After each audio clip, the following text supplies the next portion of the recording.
बोलो क्वेश्चन बोलो। Question number कौन है? 22। क्या बोल रहा है क्वेश्चन?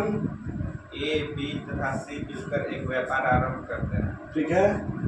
ए पूरी लागत का 1/3 भाग निवेश करता है।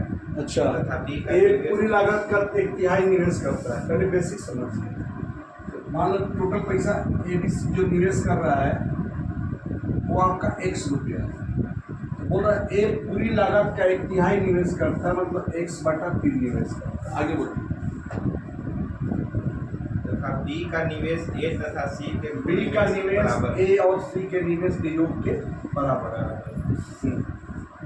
वर्ष के अंत में 90,000 के लाभ में से सी का भाग कितना है? टोटल प्रॉफिट हो रहा है हम लोग का कितना? 90,000। 90,000। तो हम लोग किसका प्रॉपर्टी चाहिए? सी। चलिए आप जाइए यहाँ पर ए बी सी।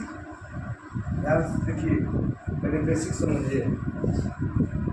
ए कह रहा है कि कुल प्रॉपर्टी का 1/3 हम अकेले करेंगे, मतलब x/3 कर दिए।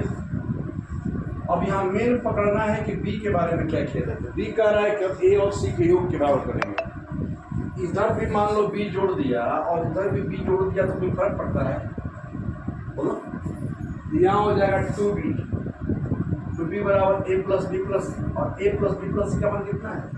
x। इसका मतलब यहाँ से b का मान कितना हो गया? x/2 हो गया। यहाँ से b हो गया x/2। अब c जो है शेष पैसा को है ना लगाएगा, तो इस पैसा में जोड़ देंगे। x में जोड़ के x में से घटा देंगे, मतलब क्या हुआ? x - 6 एलसीएम 3 दूनी के 4 2x 3x 6x में से 5x गया x/6, यानी ये x/6 लगाया। समझ रहे बात को? और x तीनों में से चला गया। 1/3 और 1/2 और 1/6 का रेशियो 3 2 6 का मतलब 6 से मल्टीपल कर देंगे। और इसके बाद क्या करेंगे? 2 3 1, इसका मतलब 2 3 1 का रेशियो। ठीक है। अब टोटल पैसा मिलाओगे तो 3 2 5 1 6 यूनिट हो जाएगा। बट सवाल में टोटल प्रॉफिट हुआ है 90,000। 6 का मान 90,000 दिया हुआ है, 1 का मान 15,000 होगा। कितना हज़ार होगा? 15,000। किसका पूछा है? सी का हो गया 15,000। ये हुआ आपका बेसिक तरीका। अब डायरेक्ट देखिए, डायरेक्ट बनाइएगा। यहाँ से डायरेक्ट बता रहे, कुछ नहीं करना है, डायरेक्ट समझिएगा।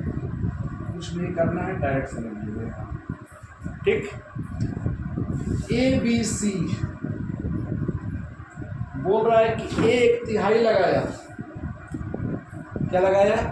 ए 1/3 लगाया, और बी का जो निवेश है ए और सी के निवेश के योग के बराबर। टोटल प्रॉफिट हो रहा है 90,000। सी का हिस्सा चाहिए। चलिए यहाँ से हम एक काम करते हैं, बी को जोड़ देंगे। इतना काम तो हम सेम करेंगे। 2b बराबर हो जाएगा a प्लस बी प्लस, जो मेरे प्रॉपर्टी हो गया। इसका मतलब कि टोटल पैसा को हम 1 यूनिट लगा मान रहे हैं। या बी कितना पूरा पैसा का आधा लगाए, यहाँ लगना।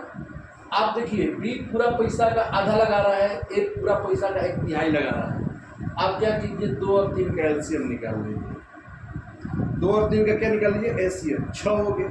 पूरा पैसा को मान लिए 6 यूनिट। कितना मान लिए? 6 यूनिट मान लिए। 6 में 3 से भाग देंगे तो कितना आएगा? 2 आएगा। 2 में 6 से भाग देंगे तो कितना आएगा? 3 आएगा। टोटल पैसा कितना है? 6 है। 3 2 5 हो गया, तो यहाँ कितना बचेगा? 1 बचेगा। समझ रहे हो बात को? और 3 2 5 1 6, 6 का मान 90,000 है। 6 का मान 90,000 है, तो 1 का मान 15,000 है। 1 का मान 15,000 है, तो सी कितना लगाया? 15,000। ऐसे भी आप सोचें। ठीक है ना?